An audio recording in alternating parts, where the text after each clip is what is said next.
صل وسلم وبارك على عبدك ورسولك سيدنا محمد وعلى آله وصحبه ومن والاه أما بعد فقد قال الله تعالى في القرآن الكريم أعوذ بالله من الشيطان الرجيم بسم الله الرحمن الرحيم تبت يدا أبي لهب وتب ما أغنى عنه ماله وما كسب سيصلى نارا ذات لهب وامرأته حمالة الحطب في جيدها حبل من مسد صدق الله العظيم وصدق وبلغ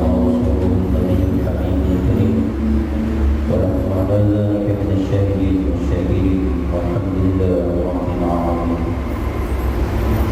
سبحانك لا علم لنا لا علم لنا إلا ما علمتنا إنك أنت العليم الحكيم ربنا افتح بيننا وبين قومنا بالحق وأنت خير الفاتحين معاشر المسلمين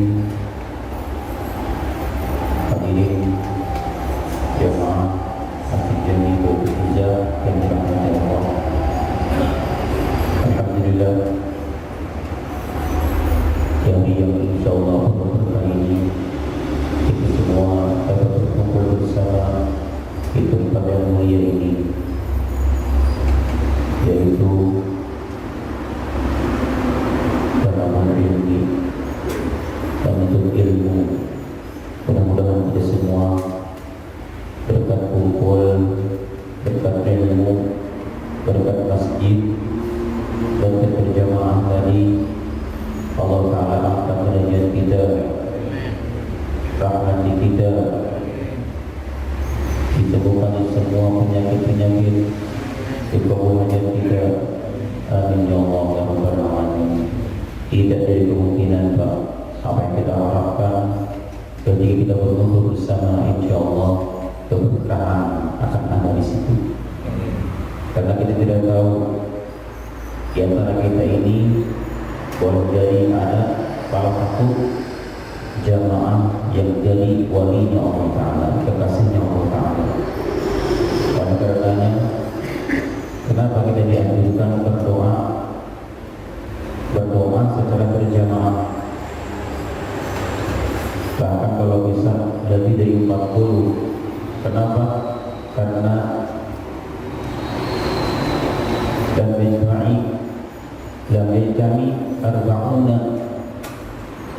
yajtami arba'una tidak semata-mata berkumpul 40 orang illa kana fihi waliyun, melainkan ada satu jamaah yang menjadi wali Allah Ta'ala, kekasihnya Allah Ta'ala. Apakah yang sebelah kanan, sebelah kiri, atau di tengah, Allah tidak tahu. Yang jelas di antara kita ada salah seorang yang menjadi walinya Allah Ta'ala, kekasih Allah Ta'ala. Artinya apa? Artinya dengan adanya orang tersebut, insya Allah sholat kita tadi subuh meskipun tidak khusyuk terbantu dengan dia. Allahu Akbar, dari mulai takbir sampai salam tidak ada musuhnya misalnya, tapi di situ ada orang yang khusyuk seorang saja, maka semua akan terwakili oleh orang tersebut. Sama halnya berdoa ya Allah ini itu. Ada yang mengatakan amin, semoga Allah kabulkan. Dan boleh jadi satu orang mengatakan amin di antara mereka ada yang ikhlas, kemudian mentadabburi apa yang diamininya, maka insya Allah doa pun akan terkabul. Insya Allah. Makanya jangan malas-malas untuk berjamaah berkumpul, karena kita tidak tahu, boleh jadi di antara kita ada salah seorang yang memang dipilih oleh Allah Ta'ala. Sehingga berjamaah sekalian, seperti biasa, sebelum kita mengkaji dari surat Al-Lahab dari sisi sebab turunnya, kemudian maknanya. Mari kita sama-sama membaca surat ini secara berjamaah. Saya baca duluan, nanti teman-teman mengikuti dari belakang. Siap? Yang sudah hafal tidak usah pakai Al-Quran. Yang sudah hafal boleh, karena beda Pak. Kita baca Al-Quran dihafal dengan lihat beda pahalanya. Kalau kita baca Al-Quran meskipun hafal tapi dilihat, pahalanya berlipat. Kenapa demikian? Karena ada amal tambahan, yaitu melihat. Maka melihat Al-Quran, huruf alif, ba, dan seterusnya, ternyata itu ada nilai tambahan. Tapi ketika orang menghafal Al-Quran tanpa dilihat, dia hanya dapat pahala apa? Bacaannya saja, lidahnya yang dibaca, lidahnya. Tapi matanya tidak dapat pahala. Dan ternyata Pak, di antara hikmah kita membaca Al-Quran sambil bin-nazar, dilihat, itu bisa menambah cahaya mata kita. Orang baca Al-Quran dilihat, itu menambah cahaya mata kita. Insya Allah. Ada empat hal yang membuat mata kita bercahaya. Yang pertama, baca Al-Quran sambil dilihat. Yang kedua, lihat wajah kedua orang tua kita.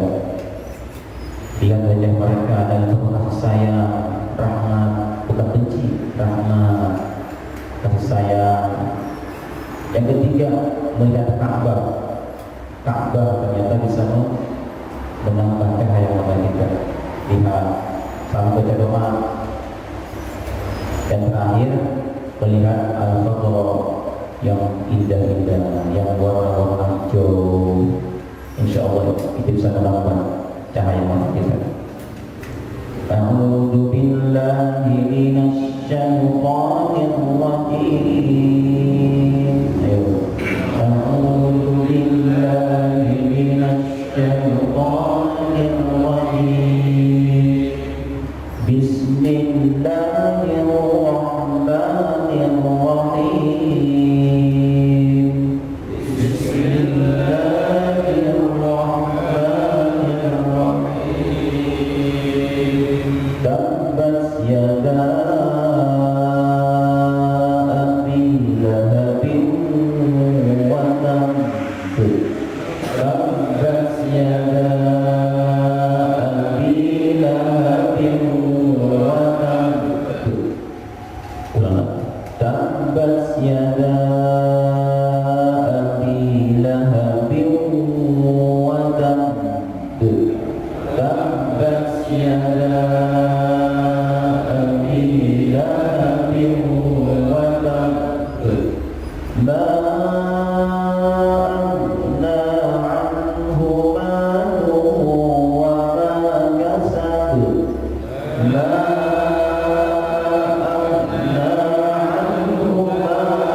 Ketika wakaf dari kata wakaf, maka kita wajib menahan kalau dulu, jangan langsung mantul.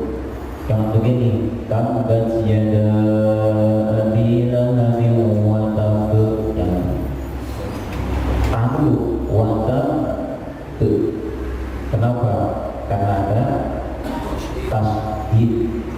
Kalau orang baca ayat ini tanpa menahan ba-nya langsung dimantulkan, maka sama dengan menghilangkan satu huruf Al-Quran.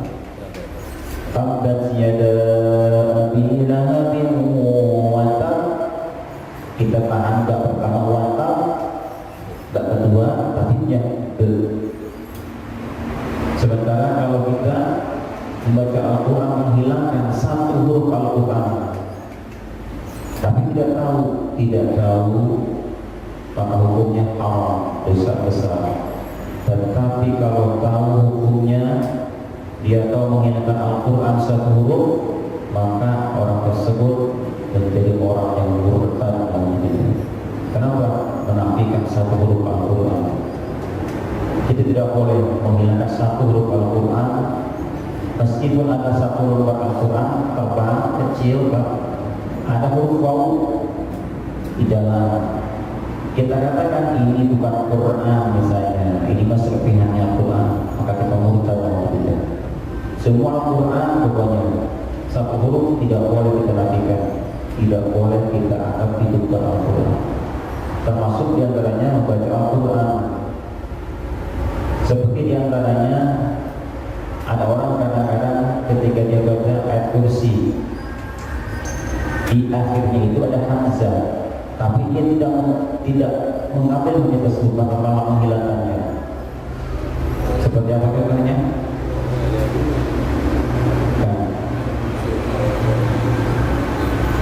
Man dzalladzi yashfa'u 'indahu illa, terus ya'lamu ma baina aydihim, terus wa la yuhituna bi syai'in min 'ilmihi illa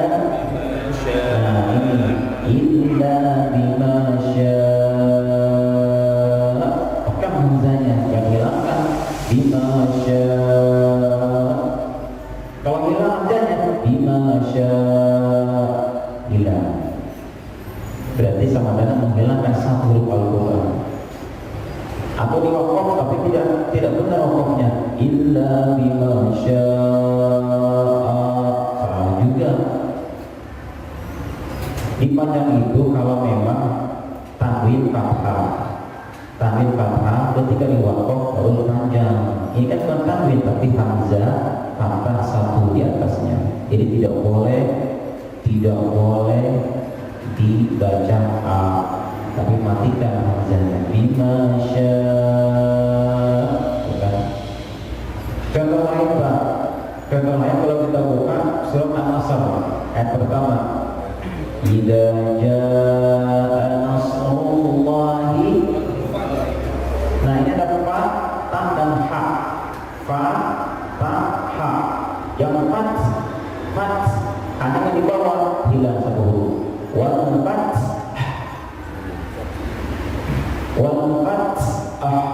kalau dikeraskan, kalau kita bisa baca wal fat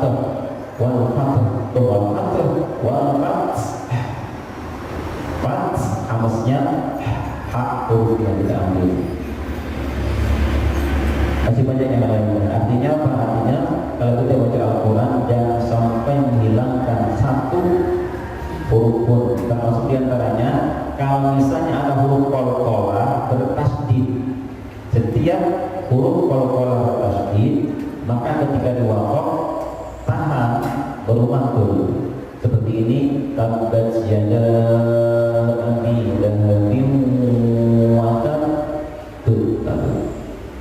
atau haki wa tawassaw bis sabri wa tawassaw bil haq. Bisa kita berhenti wa tawassaw bil haq, kok baru mantul. Ini yang pertama. Yang kedua, di sini Pak ada kata lahab. Perhatikan lahab. Yang pertama, tabbat yada abi lahabin. Lahabin ada. Yang pertama. Yang kedua dari ayat yang ketiga, sayasla naran dzata lahab. Ada dua lahab di sini. Nah, para ulama ahli tafsir, ahli qiraat itu membolehkan lahab yang pertama haknya disukun. Jadi boleh baca seperti ini, tabbat yada abilah bim wa tab, atau tabbat yada abilah bim wa tab. Boleh dibaca lah bin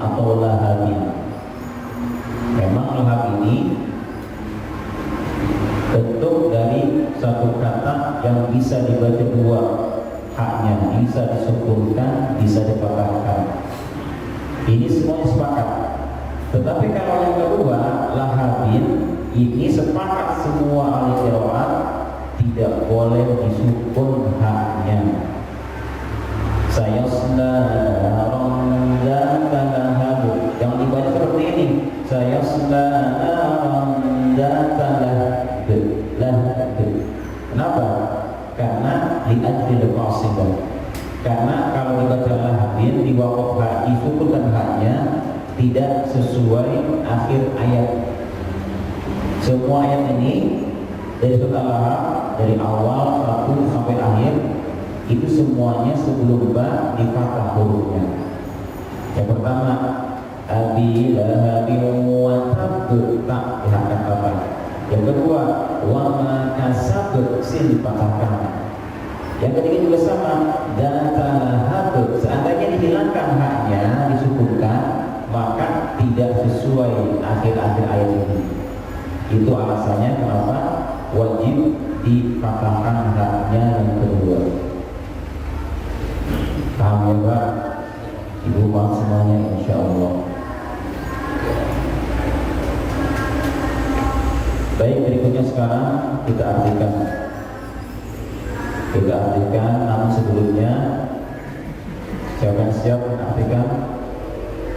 Silakan. Biar lebih manfaat bagi bertugas.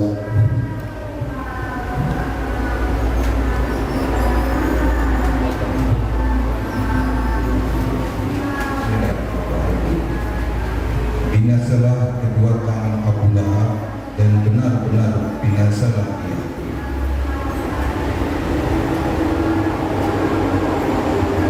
Tidaklah berguna baginya hartanya dan apa yang dia usahakan. Kelak dia akan masuk ke dalam api yang bergejolak neraka. Dan begitu pula istrinya, pembawa kayu bakar, penyebar fitnah. Di lehernya ada tali dari sabuk yang dipintal. Dengan nama Allah yang penyayang. Kita artikan tadi ya. Tabbas yada abi lahab wa tab. Tabbas binasalah yada abi lahab. Asalnya yadani. Tabbas binasalah yadani abi lahab. Ada nun biasanya. Yadani abi lahab. Dihilangkan nunnya karena idhofah yada ke abi. Jadi yada abi lahab. Binasalah kedua tangan Abu Lahab. Watabba, dan dia benar-benar binasa. Kenapa Abu Lahab? Abu Lahab ini namanya bukan Abu Lahab. Abu artinya bapak, Lahab artinya bergejolak, bercahaya, bersinar seperti api yang menyala-nyala. Nama artinya bukan Abu Lahab. Nama artinya adalah Abdul Uzza. Abdul Uzza, penyembah berhala yang namanya Uzza. Abdul Uzza. Kalau kita kan Abdullah, Abdullah penyembah Allah. Abdul Uzza penyembah Uzza. Uzza adalah salah satu berhala yang besar, Uzza dan Lata. Jadi namanya Abdul Uzza. Abdul Uzza bin Abdul Muttalib. Jadi pasti ada kaitan sama dengan Nabi kita SAW. Jadi bapaknya Nabi Abdullah itu punya adik namanya Abdul Uzza yang disebut masyhur disebut dengan Abu Lahab.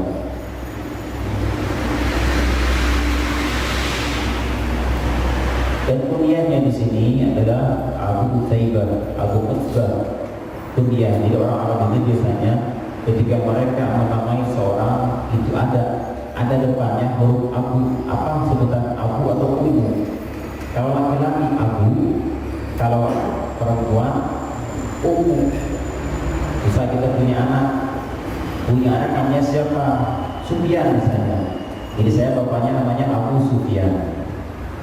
Ibunya siapa? Ummu Sufyan. Semua Arab itu. Abu Bakar, Abu Thalib, Abu Jahal, Abu banyak Pak. Atau Ummu Kulsum, Ummul Mukminin, namanya kunyah kalau istilah kita tahu, kunyah namanya. Jadi nama aslinya Abu Lahab ini adalah Abu Uzza, kunyahnya adalah Abu Utbah, dan julukan maskulnya adalah Abu Lahab.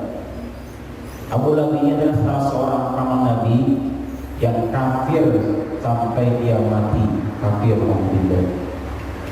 Jadi semua sekian banyak pamannya Nabi itu hanya 2 orang yang iman kepada Allah Ta'ala.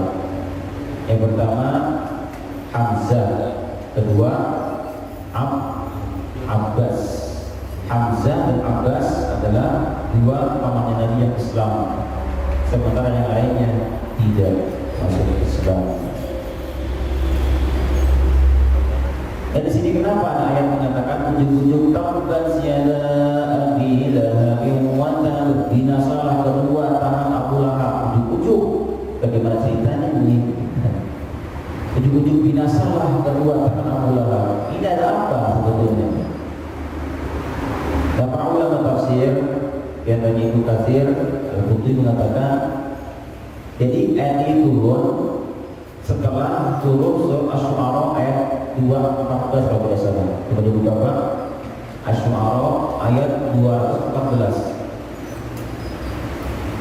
Qala ta'ala wa anzir 'ashiratakal aqrabin wa anzir 'ashiratakal aqrabin.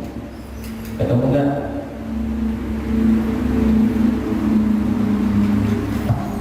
Ada. Asy-Syu'ara ayat 214. Betul nggak? Takutnya salah. Belum. Wa anzir 'ashiratakal aqrabin. Artinya, hai Muhammad, berilah peringatan kepada keluargamu yang aqrabin, yang dekat-dekat. Ini Allah Ta'ala, hai Muhammad, beri peringatan kepada semua keluarga yang terdekat. Ada wa anzir, ada ya, wa anzir 'ashiratakal aqrabin. Nah ini awalnya, ini awal ceritanya. Di Nabi disuruh Allah Ta'ala untuk memberi peringatan kepada semua keluarga beliau yang dekat. Setelah ada perintah ini, akhirnya Nabi diceritakan di sini. Nabi SAW beliau keluar ke lembah Batha. Batha, mungkin kalau kita sering ke Mekah ada nama Batha. Ada Pak? Nama Batha. Batha. Ada sebagian riwayat mengatakan ke Gunung Sofa, Bukit Sofa, ke Bukit Sofa. Di situ beliau naik, kemudian memanggil-manggil, ya Sabaha, ya Sabaha. Artinya apa? Wahai musuh datang di bab ini. Tapi teriak, musuh datang di bab ini. Kan orang kaget mereka, ada musuh datang di pagi-pagi. Mereka bertanya, siapa yang memanggil kita? Siapa? Muhammad. Oh Muhammad, oh dia, kita percaya. Kumpul semua orang-orang, kumpul, ada Bani Abdul Muttalib, ada Bani apa, kumpul suku di situ. Setelah mereka kumpul, Nabi sabda, kata Nabi, "Ara'aytum in haddatsukum 'anil 'aduwa musbihukum aw muslimukum?" Kata Nabi, bagaimana seandainya, kata Nabi, aku ceritakan kepada kalian bahwa di pagi hari ini atau sore nanti musuh akan menyerang kita. Apakah kalian semua percaya pada ucapan aku? Seandainya di pagi hari ini atau sore nanti musuh menyerang kita, apakah kalian semua percaya terhadap ucapanku? Apa kata mereka? Mereka mengatakan, "Na'am." Betul, kami akan percaya kepada ucapanmu. Karena engkau orang jujur, kata mereka. Nah, Akhirnya situ Nabi bersabda, "Fa inni nadhirun lakum baina yaday 'adzabin syadid." Sungguhnya aku adalah untuk memberi peringatan kepada kalian tentang adanya azab yang keras. Nah, ketika Nabi mengatakan ini, Abu Lahab berkata, kata dia, "Alihada jama'atana." Tabban laka, kata Abu Lahab, tabban laka, celaka kau Muhammad. Apakah ini tujuanmu mengumpulkan? Hanya ingin mengatakan aku adalah seorang yang memberi peringatan. Nah, ketika itu akhirnya turunlah surat ini, tabbat yada abi lahabin wa tabb. Bukan Nabi yang celaka, tapi engkau lah yang celaka ya Abu Lahab. Tabban, jadi artinya turun dikarenakan Abu Lahab mencela Nabi, menghina Nabi dengan sebutan tabban. Tabban laka, celaka kau Muhammad. Akhirnya ketika turun surat tabbat yada abi lahabin wa tabb.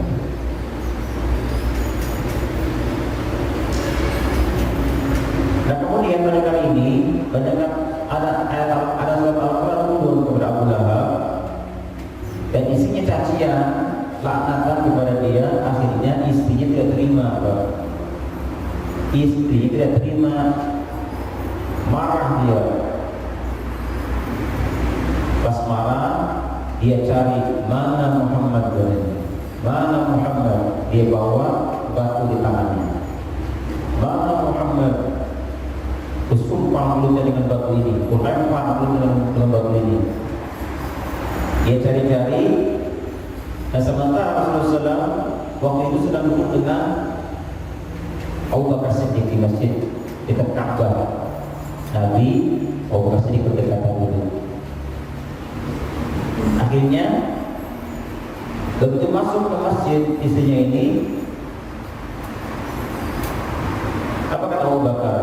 Ya Rasulullah, qad aqbalat wa ana akhafu 'alaika an tara.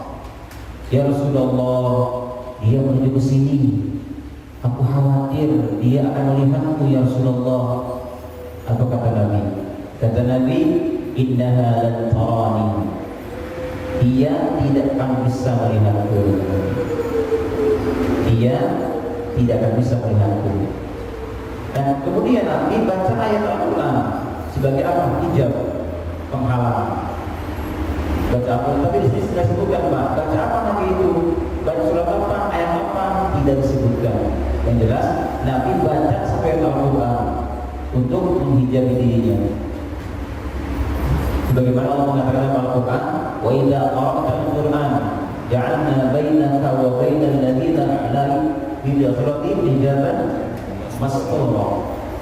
Apabila kamu baca Al-Quran, maka janganlah kami adakan bainaka antaramu wa bainal ladzina, atau orang-orang yang tidak beriman, hijaban mastura, hijab dinding yang tertutup.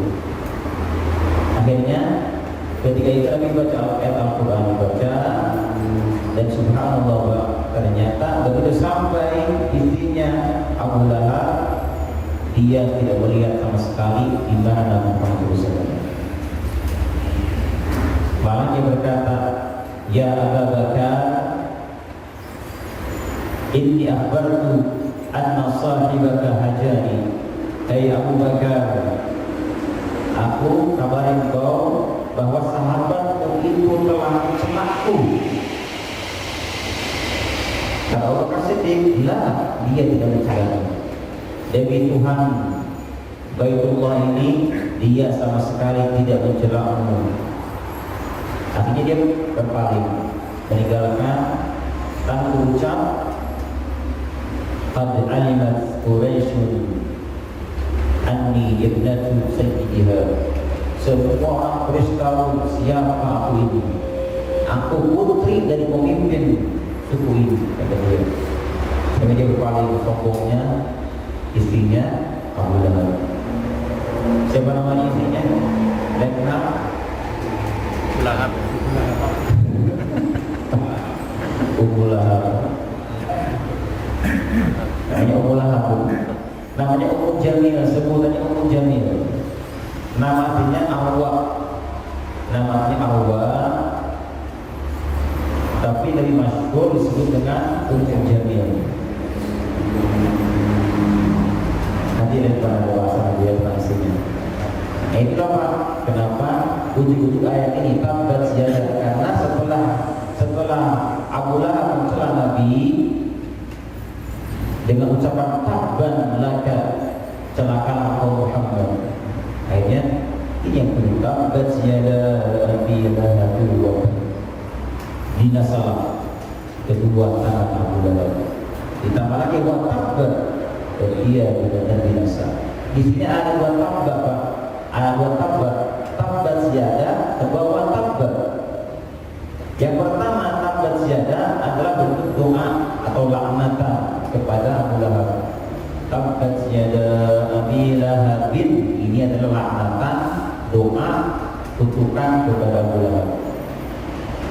Wa tabbat ini perkuat.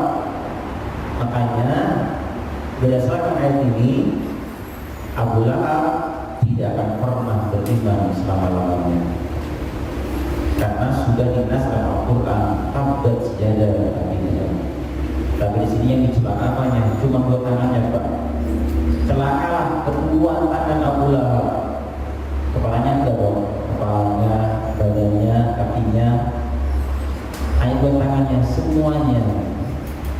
Jadi kalau orang Arab itu membuat satu takbiran, istilah mereka biasanya untuk mencakupi semuanya mereka sebutkan sebagian. Jadi itlaqul berarti iradatul itlaqul juz'i iradatul kulli. Diucapkan sebagian, maksudnya semuanya itu. Itu orang Arab itu Pak. Samanya seperti di Al-Quran disebutkan wa tulis ma'rabbika rotan wa asilah. Zikirlah, sebutlah nama Tuhanmu bukratan di pagi hari, wa asila, dan siang gimana siangnya? Siangnya malamnya. Sebutlah nama Allah, zikir pagi dan sore. Ada namanya zikir petang, pagi petang. Berarti kalau selain itu nggak boleh. Tetap boleh. Artinya mereka kalau ingin mencakup semuanya, mereka sebutkan dua juz biasanya, dua ujung, awal akhir. Nah kalau ini disebutkan dua tangan, kenapa? Karena dua tangan ini biasanya adalah tangan yang paling sering digunakan untuk melakukan hal-hal tertentu. Ini, itu, cuci tangan, kemudian apa lagi? Angkat barang, bantu orang, tangan biasanya. Nah makanya di sini disebutkan celakalah kedua tangan Abu Lahab, artinya semua tubuhnya celaka, binasa.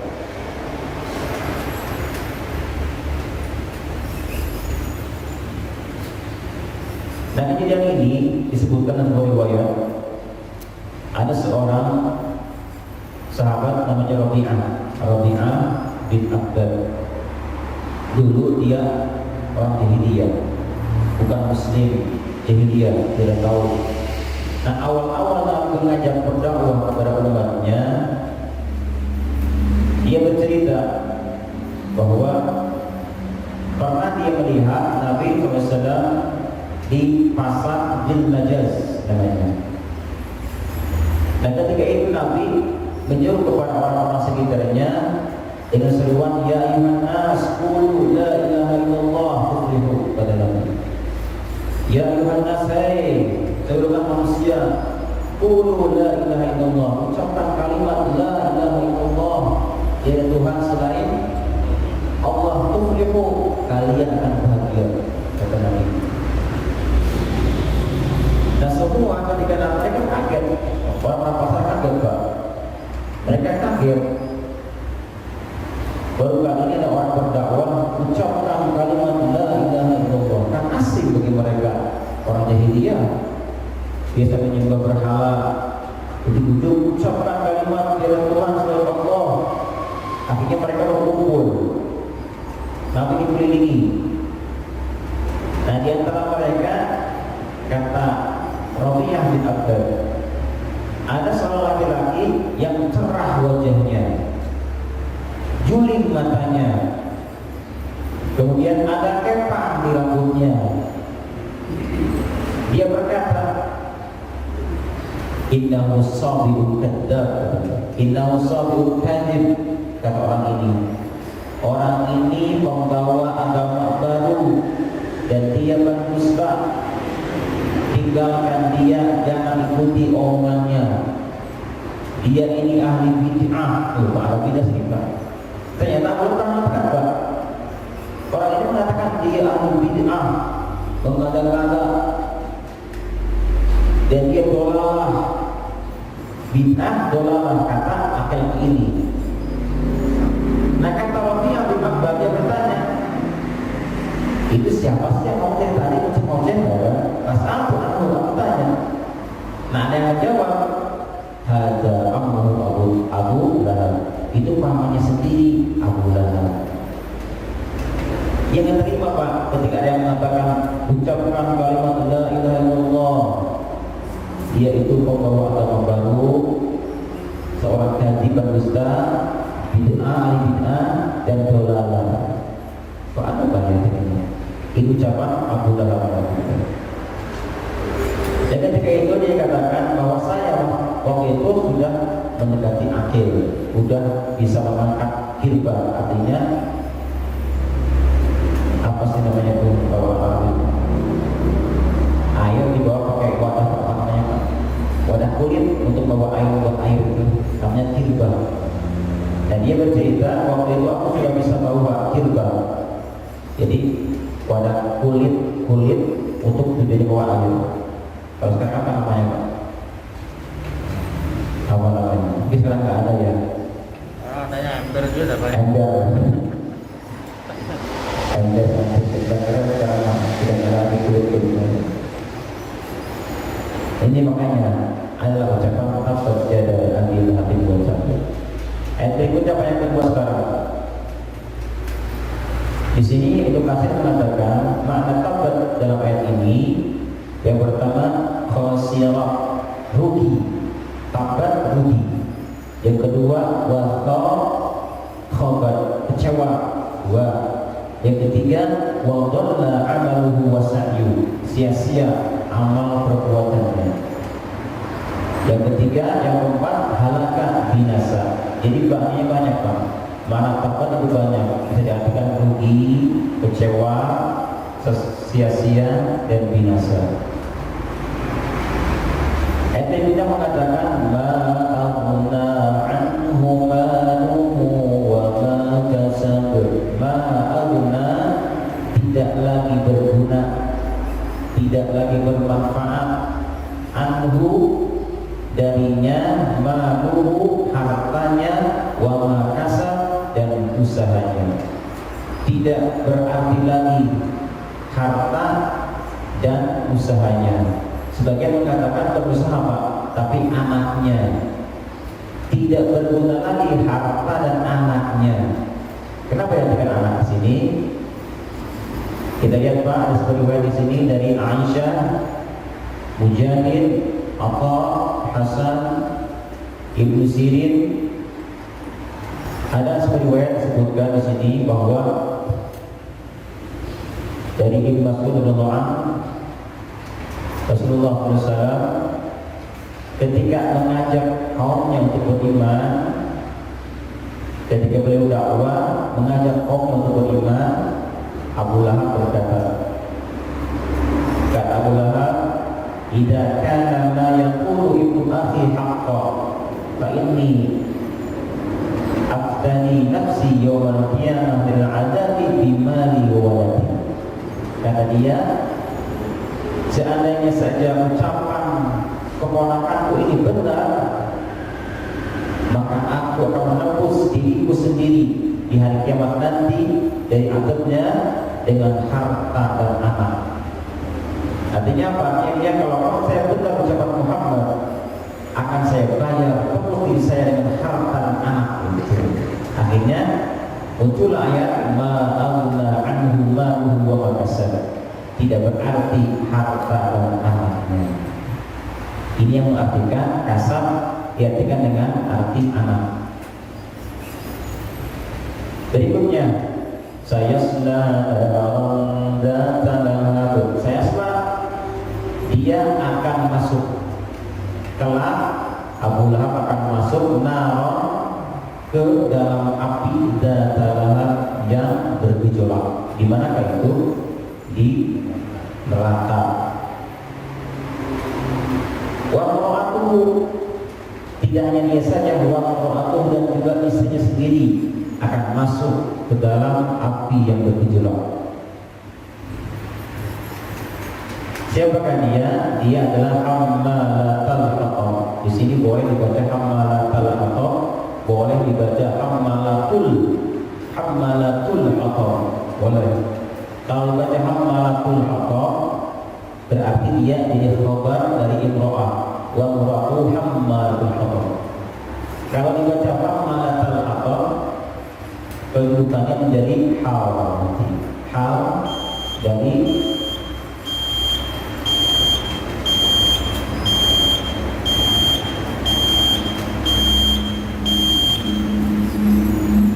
ibu-ibu, bisa dibaca hammalatu, bisa dibaca hammalatul hatab.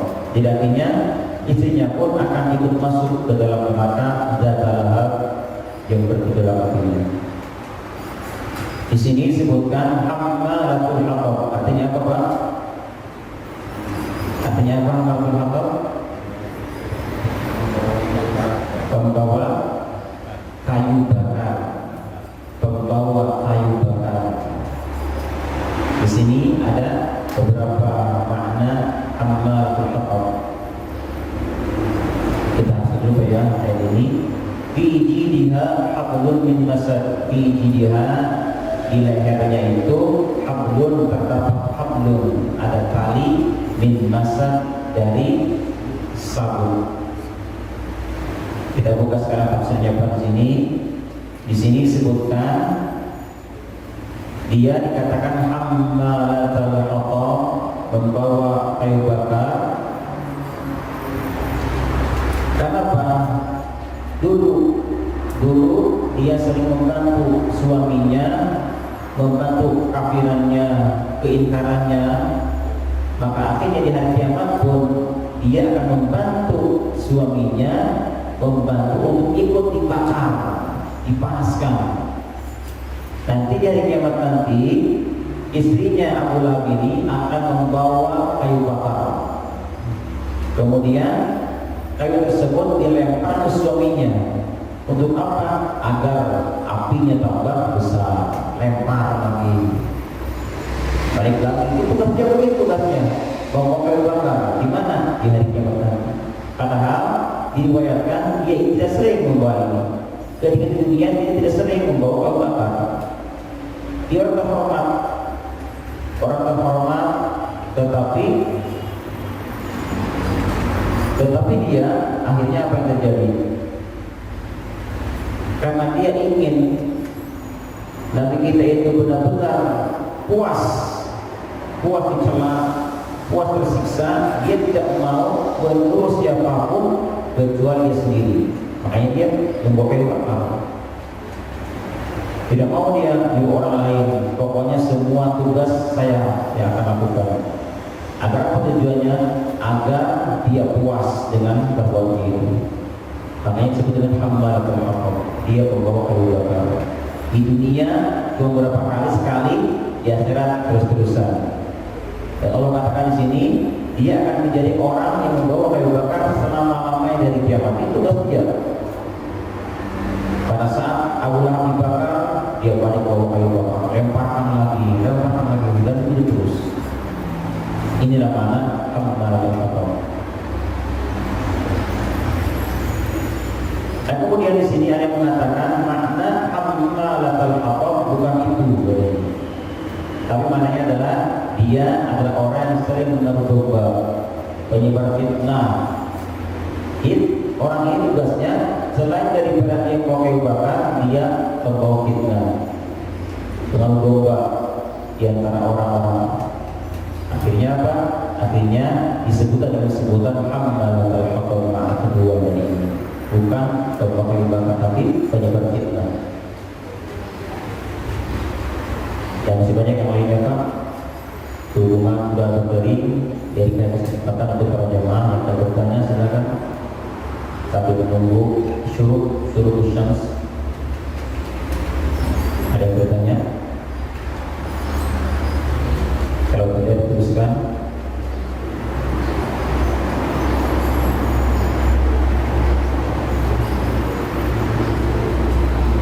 Tidak ada.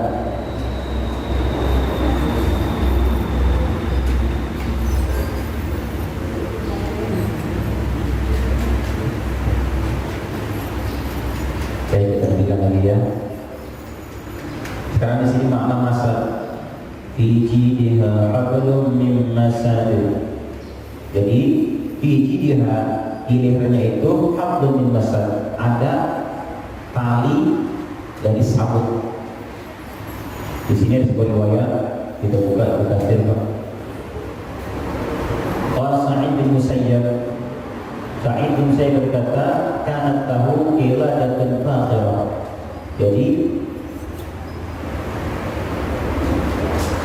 Ummu Jamil atau istrinya Abu Lahab, dia mempunyai qiladah fakhirah, mempunyai kalung yang mewah. Ada kalung mewah ya, kalung berharga. Faqala, dia berkata, aku akan jual kalung ini, dan untuk memusuhi Muhammad. Kalau dia yang berharga itu dijual, tujuannya apa? Untuk memusuhi Nabi kita Muhammad SAW. Akhirnya, gara-gara dia ngomong begitu, akhirnya akibatnya Allah Ta'ala akan menjadikan di lehernya satu tambang api neraka yang terpasang di lehernya kelak dari kiamat. Jadi dia selain memukai neraka, dia pun akan diberikan tambang dari api neraka yang akan diberikan ke lehernya. Nauzubillah. Kemudian Urwah bin Zubair berkata, makna masad di sini adalah bukan sabut, tetapi silsilatun dar'uha sab'una dirham, rantai yang panjangnya itu 70 hasta. Satu hasta sama dengan setengah meter. Jadi berapa? 35 meter. Jadi ada rantai. Jadi mana masad bukan sabut.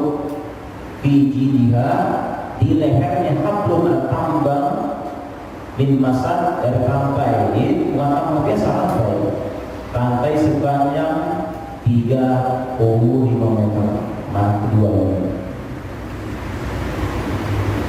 Ada yang mengatakan juga di sini di Saudi bahwa masad itu bukan sabut tapi qiladah minannam. Kalau dari neraka panjang itu sab'una dirham, kalau neraka berbentuk api panjangnya 35 meter. Jadi intinya kelak di kiamat nanti ibunya ini atau Ummu Lahab atau Ummu Jamil akan diberikan hadiah berupa kalung dari api neraka. Alhamdulillah. Dan yang terakhir Pak, ada sebuah riwayat mengatakan bahwa Abu Lahab dia mati bukan mati karena dibunuh, dia mati bukan mati perang, tetapi dia mati dikarenakan kena penyakit adasa, satu seperti bisul atau korek yang menempel di tubuhnya. Lama-kelamaan berubah di tubuhnya, habis sehingga dia mati. Itu namanya adasa. Jadi dia mati dalam keadaan seperti itu, kena penyakit. Sementara istrinya yang bernama Ummu Jamil,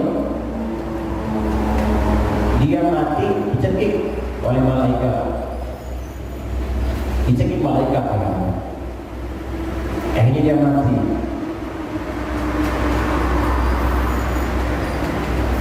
Makanya kan ada istilah amma atau pembawa kayu bakar. Dia berikan kayu bakar di sini dan ternyata malaikat tak berikannya lagi. Diikat belakangnya, ditarik, mati lagi dia. Jadi dia mati, keduanya bukan mati oleh manusia. Tidak mati dengan tangannya Nabi kita atau sahabat, tetapi mati dengan makhluk yang lain. Yang satu dengan penyakit, satu dengan malaikat. Allah alam. Kalau yang bertanya silakan. Tunggu. Foto. Assalamualaikum warahmatullahi wabarakatuh. Surah ini kan langsung menyebut nama Abi Lahab ya. Seberapa parah? Kenapa cuma Abi Lahab? Kenapa Abu Jahal? Kenapa separah apa sehingga nama ini muncul? Kan banyak lagi mungkin yang lebih parah mungkin, atau ada yang lebih parah dari yang Abu Lahab. Itu pertama. Yang kedua, termasuk juga istrinya. Jadi keluarga ini yang Allah angkat gitu ya. Mungkin atau ada yang semisal yang lebih parah seperti Abu Jahal, dan Abu Jahal ini siapa juga gitu. Kemudian yang kedua, kira-kira apa inspirasi ayat ini buat kehidupan kita sekarang? Mungkin. Assalamualaikum warahmatullahi Wassalamualaikum. Apa bedanya Abu Lahab dan Abu Jahal? Abu Jahal dia bukan termasuk keluarga Nabi, dia orang lain. Abu Jahal namanya Abu, bapak Jahal buruk, bapak terburuk. Abu Jahal, nama aslinya bukan Abu Jahal, Muhammad bin Hisham. Dan Abu Jahal ini dia punya anak tetapi Muslim, namanya Ikrimah. Ikrimah ini anaknya Abu Jahal. Dan terkenal bahkan para ulama tafsir hadis itu mereka mengambil pendapat Ikrimah, padahal dia anak Abu Jahal. Dan dalam masalah hadis sebagian mengatakan bahwa hadis yang datang dari Ikrimah tidak bisa dipercaya. Kenapa? Terlihat dari nasabnya. Dan Syafi'i mengatakan saya sikoh kepadanya, percaya. Ikrimah termasuk perawi yang sikoh, terpercaya. Ini Abu Jahal. Dia artinya Abu Jahal ada pentingnya. Dia punya anak ada yang masih Muslim. Tetapi Abu Lahab sudah keluarganya sendiri, tapi tidak ada satupun yang beriman kepada Rasulullah. Istrinya pun sama.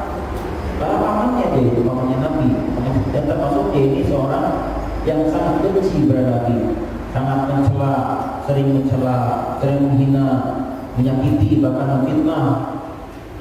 Makanya disebutkan Al-Quran, boleh jadi dia terparah. Saking parahnya itu, tidak ada yang beriman kepada sampai akhir kiamat. Istrinya pun sama. Kalau ayat tabat yada Abi Lahabin wa tab. Ini, terus apa lagi? Inspirasinya buat kehidupan kita. Apa inspirasi buat kita semua ini? Menceritakan tentang Abu Lahab. Yang pertama dilaknat, didoakan akan binasa kedua tangannya, harta juga anaknya tidak akan pernah berguna di hari kiamat. Akan dapat apa? Malapetaka berupa azab dari bahwa kayu bakar yang tak suaminya, kita makalu neraka. Artinya apa di sini? Artinya kalau orang senasib dengan Abu Lahab dari sikapnya, dari ucapannya kepada orang yang berdakwah. Ada orang berdakwah mengajak iman, mengajak baik, tetapi dia malah seperti Abu Lahab dan istrinya. Artinya apa? Malah memfitnah. Tidak menerima, bukannya menerima, malah memfitnah, malah menghujat, menghina. Nah, dia akan senasib dengan Abu Lahab. Tapi ucapannya bukan Abu Lahab. Misalnya orang itu namanya siapa? Abu Sufyan. Anggaplah tabat jada Abu Sufyan, tabat jada Abu Sufyan misalnya. Bisa pada seperti itu. Jadi kalau misalnya ada orang yang memang seperti Abu Lahab sikap-sikapnya, maka alhamdulillah dia akan bernasib sama seperti Abu Lahab. Tapi Pak, ada satu riwayat yang memang mungkin agak mengejutkan juga. Abu Lahab ini meskipun dia begitu, tapi dia sempat berbahagia ketika Nabi lahir. Nabi lahir, dia bahagia. Orang aku lahir kan, tapi bahagianya dia punya budak. namanya siapa? Halimah Sa'diyah. Siapa? Suwaibah Aslamiyah, betul. Suwaibah Aslamiyah. Kata dia, saking senangnya, sekarang Suwaibah kamu hurrah, oh merdeka. Aku gembira dengan keponakanku. Merdeka dia. Dan dia menyebarkan ke teman-temannya. Orang-orang lahir. Dan ternyata modal baginya ini dimimpikan oleh Ibnu Abbas. Beliau mimpi bahwa itu Allah Ta'ala ringankan azab kepada Abu Lahab ini setiap hari Senin. Jadi Allah berikan air yang dia bisa sedot, yang keluar dari mana, di antara jari-jarinya. Itu setiap Senin sekali Abu Lahab ini minum banyak itu. Kenapa? Berkat gembira dengan lahirnya Rasulullah SAW. Ini yang jadi kaget buat kita kan. Seorang Abu Lahab jadi kata Al-Quran berjaga, tapi kok diingatkan azabnya hanya dengan apa? Gembira dengan lahirnya Nabi SAW. Apalagi kita sebagai Muslim bergembira, subhanallah, lebih dari Allah ya. Demikian Pak, sudah cukup, sudah ditutup semuanya dengan membaca kafatul majlis. Subhanallahumma wa bihamdika asyhadu an la ilaha